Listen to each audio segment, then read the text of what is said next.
Hey everyone, it's Strange Michael. I hope you're doing well today. I hope you're having a good Friday. Today I have a movie review for you to start off my 2 movie reviews for this week.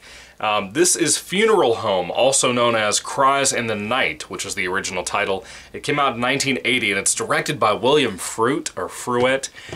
This guy directed a ton of Goosebumps episodes.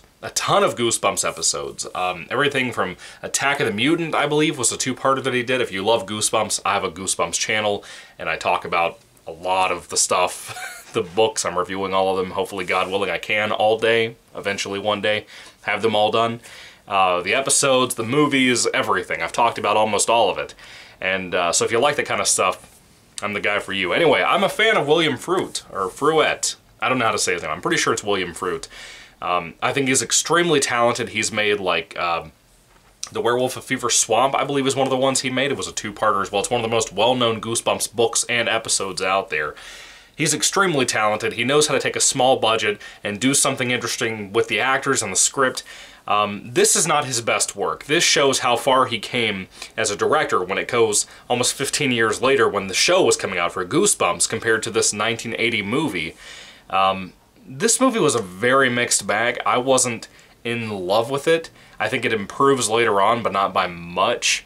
It's kind of a ripoff of a big horror franchise / individual movie, original movie from back in the day. It's a classic, and it is what it is. But I didn't hate this movie at all. I want you to know if I sound a little disappointed, that's because I am disappointed, but I don't hate the movie. I don't dislike it, really. It's just bland. It's just fine. It's a very slow burn of a movie, and it has a lot of things that are going to kind of push off people who are slasher fans. And this is a slasher, technically. Basically, there is a young girl who is going to visit her grandmother. She's not young, but like 16, 17, somewhere in there. She's going to live with her grandmother and help her take an old funeral home and turn it into a kind of a tourist inn type of thing. And when they open up, not really open up too much, but they're kind of starting up or whatever. The granddaughter's helping out and whatnot. There's some interesting talk in the town about how her grandfather just kind of disappeared. Some people are saying that he, the big talk of the town really, not even some people, but most of the town seems to believe that he ran off with another woman. There's some other rumors that are coming out here and there throughout the movie. And I think it was until about like 45 minutes into this movie, which is half of this runtime, that it really started to pick up in some ways. Not immensely, not to really save the movie, but in some ways it kind of did, you know? It just made it a little bit more watchable, a little bit more intriguing. I think this movie would do better on a rewatch, you know, because of the certain things we find out with the twist of the movie and whatnot. But I do think it's a pretty solid flick. The body count is not astoundingly large. It's not really like astronomical numbers like a Friday the 13th movie. You're not really seeing brutal, violent killings. There's like one beating in the movie that's kind of violent, honestly, but there's really not much gore at all in this movie. There's not really that much gore at all. Somebody might get stabbed. It's kind of like on the same level of the original Halloween. You might see like a dribble of blood on somebody, but you don't see really somebody get impaled and torn to pieces and that kind of thing. Not that you need to make a good movie, but still. It was interesting. It was an interesting flick. I've never heard of this movie before until I saw it listed on my... I have some playlists from different channels that people have saved, like movies all over YouTube and stuff. And this is on a list of slasher movies from the 80s. And I'm glad I watched it. At least I have some exposure to it. I think by the end it improved significantly, but not enough to, again, to really be what I call saving the movie. I don't think it really did that. It was fine. It was decent. It's kind of under average. It's kind of disappointing more than anything. When half of your movie is kind of too dull for me, it is what it is. The performances are kind of, they are what they are. The best one in here is the grandmother. She's played by Kay Hawtrey, who I know from literally nothing except for one Goosebumps episode that William Fruet directed, which was Attack of the Jack-O-Lanterns. And great episode, by the way, if you love Halloween stuff.